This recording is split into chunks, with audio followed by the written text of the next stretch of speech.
Pixel 7 pro দিয়ে হচ্ছে zoom দিয়েছিলাম। এইটা জাস্ট আমি কিছুদিন আগে ফোনটা নিয়েছিলাম। আমি মূলত ক্যামেরার জন্য নিয়েছিলাম, কারণ আমার সাপোর্টিভ একটা ফোন আছে।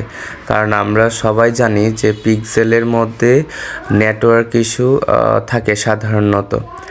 আর আমার জন্য এটা বেস্ট চয়েস, কারণ আমার কাছে হচ্ছে একটা সাপোর্টিভ ফোন আছে। পিক্সেল 7 প্রোর ক্যামেরা আসলেই জোস। যদি আমার ওপিনিয়ন থেকে বলি, পিক্সেল ফোন আসলেই ভালো। যদি কেউ ক্যামেরার জন্য নিতে চান বা ভিডিও করতে নিতে চান, আমার মতে পিক্সেল একটা বেস্ট চয়েস হতে পারে। পিক্সেল, আমি তো 7 প্রো ইউজ করি, সো এই যে ভিডিওগুলো করছি এগুলো পিক্সেল 7 প্রো দিয়ে ভিডিও করছি। সো আমার মনে হয় যে যারা ভিডিওর জন্য ফোন নিতে চান চাইলে পিক্সেল ফোন নিতে পারেন। আমি হচ্ছে চা খাচ্ছিলাম। চা খেতে খেতে ভাবলাম যে ভিডিওটা এডিট করে ছাড়ি।